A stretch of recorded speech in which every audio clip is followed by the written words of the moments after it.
Another beautiful day. We have all the walls up, all in place. The back wall here, where the nesting boxes are going to be here. The side walls.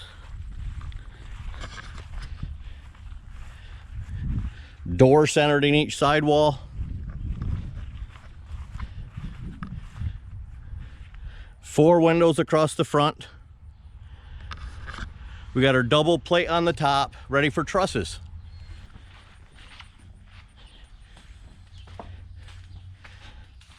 Okay, back in the shop. I'll show you what we've done so far. I've laid out a 10-foot 2x4 for the bottom member of the truss. Can you see that here? Right along the bottom here. And what I've done is I've decided to have about 1.5 foot overhang in the front of the chicken coop, a flat overhang. Okay, that's down here. So the 8-foot wall is going to be right about here with a flat soffit coming off the truss. I've laid out my two rafter parts of the truss here and here. So the 10-foot member is flat on the floor. This side of the truss is on top of the 10-foot member.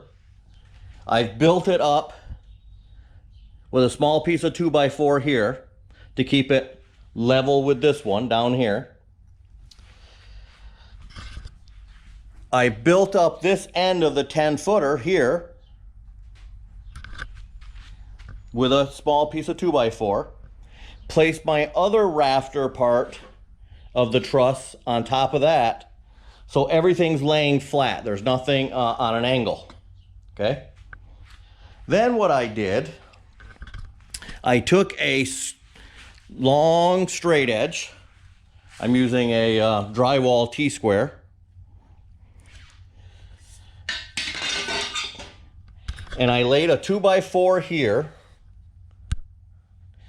right on top of this 2x4, and just extended the line over to here. So I'm going to cut on this line here, and this is waste.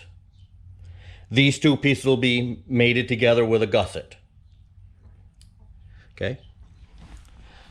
Then I went up to the peak. Underneath the peak, and again, this is not centered. Okay. Underneath the peak. Oh, we got a visitor.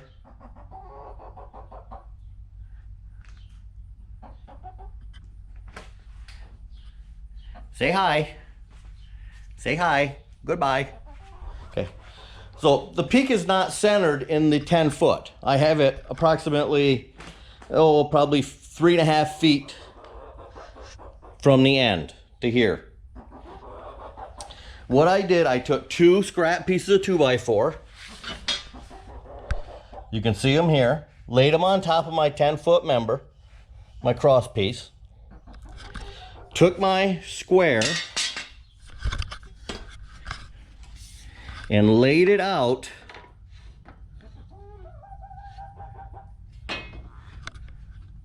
like that.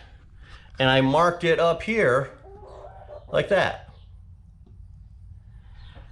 Then I just slid this top piece off like this, slide it off, using the same setup from the back end where the T-square is. I just dropped that down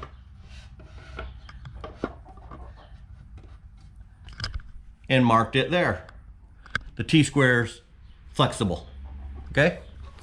So now I have my angles at the top where the top members are going to come together. I have this side, the left side here, the overhang side here, angled, marked. Now on this other end, I'll kick this back here. On this other end, I have a scrap piece here to lift up this member here. I have it flush in the end. I mark the other end, and then I marked, because my 10-foot member has to be angled. This will be angled later on the end. I marked it here. I'll go out and cut this scrap piece, lay it back on exactly where I have it marked. Then I'll transfer that mark to the 10-foot member. Then I'll have my pattern.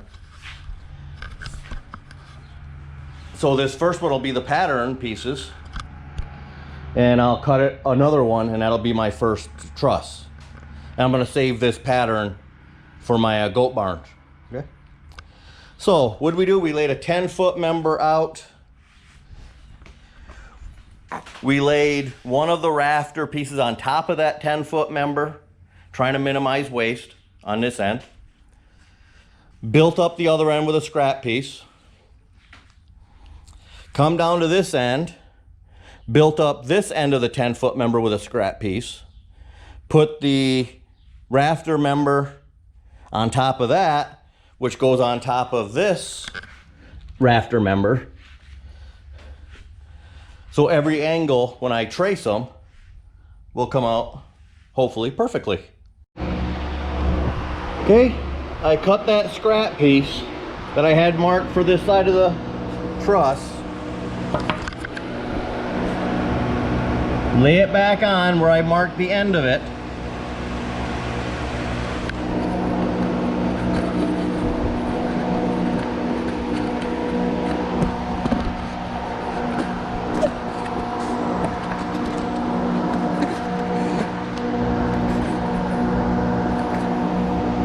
And now I just have to transfer that, make sure it's square with the 2x4 underneath.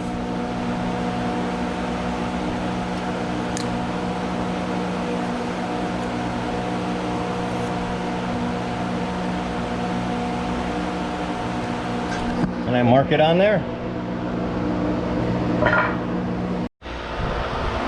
Hey, let's see how we made out. Looks pretty good. The front of the chicken coop will be here.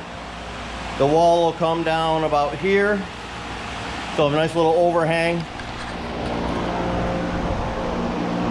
Over here I got a tail on the rafter, and I'll be cutting that perpendicular to the ground.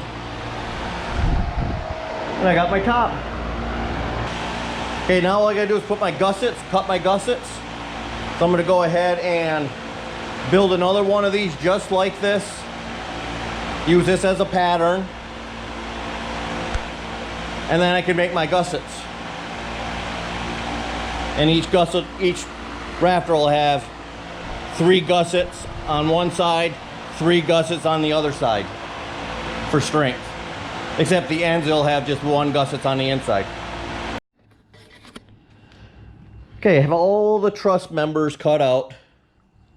I got 5 of the long 10-foot pieces, 5 of the left-hand rafter pieces, 5 of the right-hand rafter pieces. And what I've done is I've gone ahead and I've actually put together a rafter just with 4-inch screws. You can see them here. So I put the rafter together. I laid out OSB scrap boards underneath each piece, underneath each corner. So I put a piece here, up here at the peak, and over here. I've cut those out, so I have my gussets. So here's the gusset.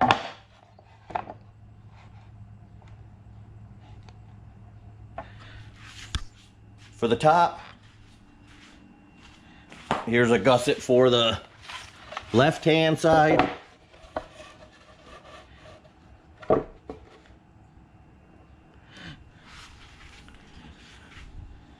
And here's the gusset for the right-hand side.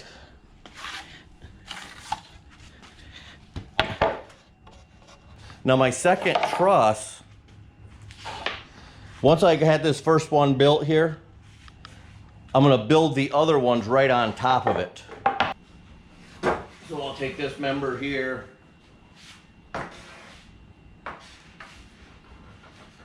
Put it on top of this one. Take this piece, put it on top of this one.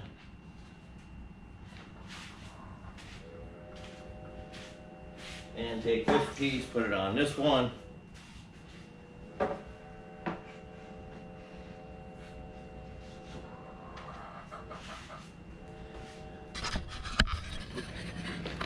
Then I can go ahead and screw this one together just to hold it temporarily till I get the gussets on. That way I'm assured that these trusses are all the same.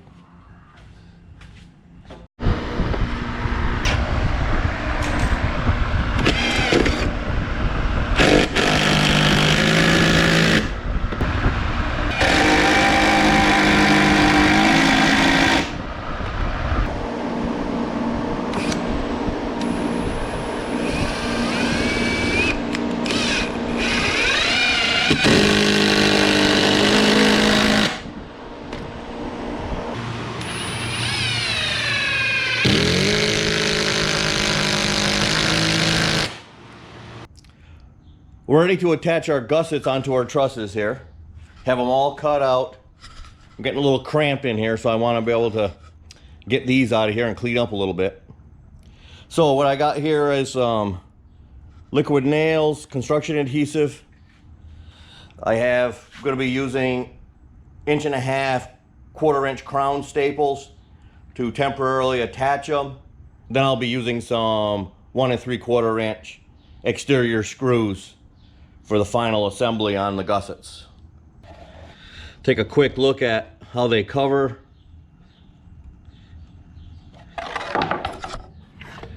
Put a little construction adhesive on.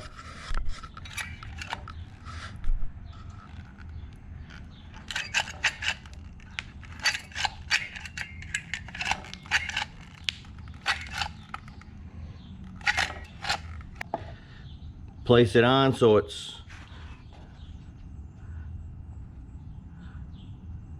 not going to be exposed anywhere on the outside. Also leave a little lip here. I undercut these a little bit on purpose.